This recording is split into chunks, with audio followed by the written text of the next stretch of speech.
There is a specific ritual that happens every January the 1st in gyms across America. A swipe of a credit card, a signature on a dotted line, a promise to yourself that this year is different. We call it a gym membership. To most Americans, that laminated key fob represents discipline. It represents self-improvement. It represents the fact that you are finally taking control. But to anyone who actually looks at the utilization data, that key fob is the scent of burning money disguised as virtue. It is the industry's favorite secret. You are not paying for fitness. You are paying for the feeling of intending to be fit. And that feeling is one of the most expensive emotions in America. We obsess over the price of eggs. We clip coupons for cereal. But then without blinking, we sign a contract for $50, $80, or even $200 a month. We normalize this. We tell ourselves, it's an investment in my health. But that sentence is the lie that keeps millions of dollars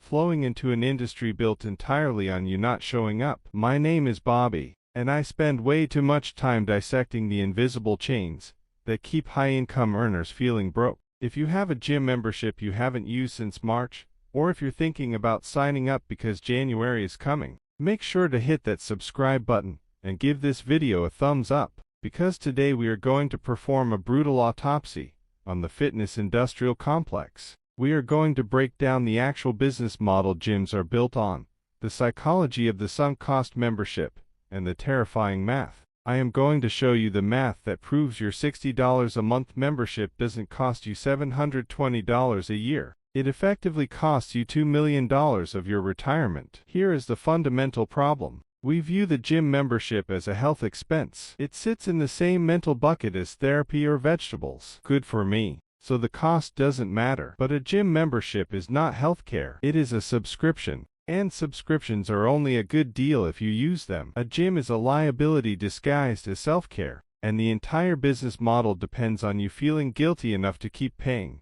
but not motivated enough to keep showing up. Here's the number the industry doesn't want you thinking about. The average gym has roughly 10 times more members than it has square footage to support if everyone showed up at once. That is not an accident. That is the business model. Most commercial gyms only see 15 to 20% of their paying members walk through the door in a given month. The entire profit margin is built on absence. You are not a customer. You are a bet. The gym is betting that your guilt will outlast your motivation, and statistically, it wins almost every time. Now you might be thinking, Bobby, I need the gym. I can't afford a home setup, and I need the accountability of a physical space. I'm not going to sit here and tell you that fitness doesn't matter, or that nobody should ever pay for a gym. For some people, a gym is genuinely the only thing that gets them moving. But here's what most people don't realize. Attendance and cost are not the same conversation. The myth that a $150 a month boutique membership makes you more likely to show up than a $10 a month basic membership is one of the most profitable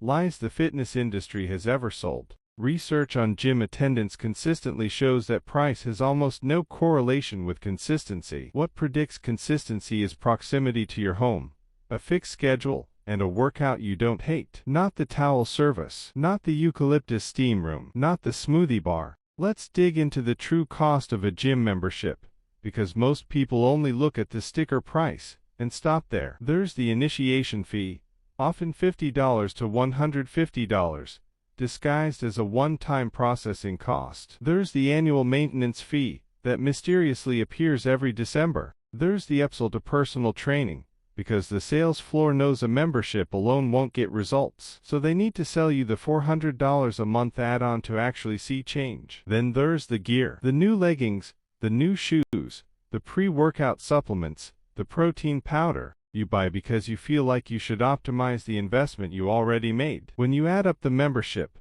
the fees, the gear, and the guilt purchases, that $70 a month gym habit will cost the average person roughly $1,800 to $2,200 a year. And here's the part that makes me physically ill. Most of that money is spent on a facility you visited 4 times. But the real tragedy, the number that should actually terrify you, is the opportunity cost. This is the ghost wealth you're destroying every single January. Let's run a simulation. The average unused or underused gym membership costs about $150 a month once you include fees and gear. Let's say you're 25 years old, and instead of signing that annual contract, you invested that $150 a month into the S&P 500 every month from age 25 to 65 at an average return of 8%.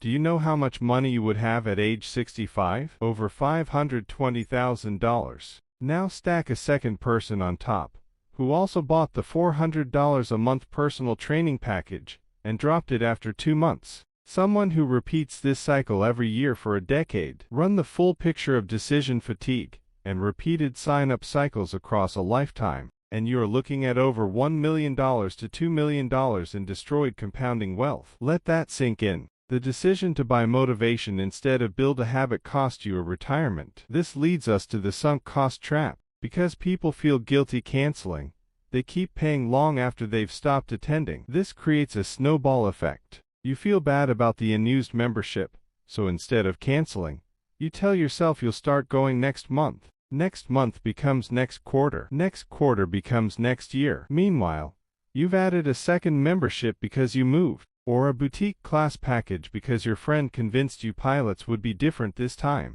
I've seen people paying for 3 separate fitness memberships simultaneously, unused, because canceling feels like admitting failure. So paying feels like hope. You are not paying for fitness. You are paying rent on guilt. So why do we do it? Why are we so irrational about the gym? It comes down to 2 things: identity signaling and the January effect. Let's address identity first. Fitness brands have done a brilliant job convincing us that signing up is the same as becoming the person who works out. The gym membership is a costume you buy before you've earned the role. It's not that different from buying the running shoes before you run. The purchase itself delivers a small dopamine hit that mimics the satisfaction of the actual habit, which is exactly why it's so easy to buy and so hard to use. Then there's the January effect. Every year, gyms run their entire annual sales cycle in 6 weeks, because they know a fresh calendar page triggers a fresh identity fantasy. New year, new me. They are not selling fitness. They are selling a fantasy version of January the 1st you.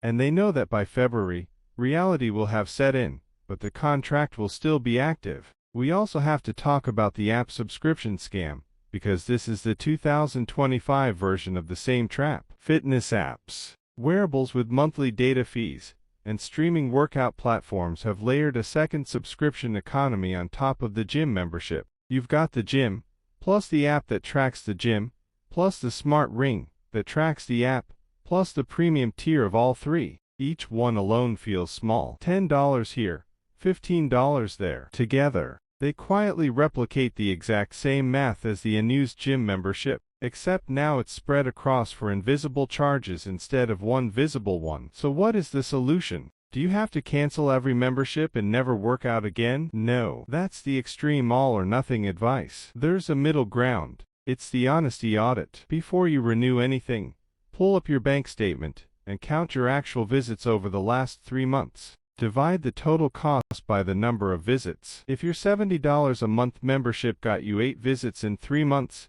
you didn't pay $70 a month. You paid $26 a visit. Say that number out loud. Doesn't $26 workout still feel like a good deal? For some people, yes, and that's fine. That's an honest choice. For most people, that number alone is enough to trigger a cancellation. The sweet spot strategy is simple. If you use a gym consistently, 3 or more times a week, every week, for 3 straight months, keep it. You've proven the habit exists independent of the purchase. If you don't hit that bar, downgrade to the cheapest basic membership available, or replace it entirely with a home setup that costs a fraction of the price and removes the friction of driving somewhere. $30 set of resistance bands and a YouTube channel will build the exact same muscle as a $150 a month boutique studio. The muscle doesn't know the difference. Only your ego does. This requires a small ego death. You have to be willing to admit that the membership was never really about the workout.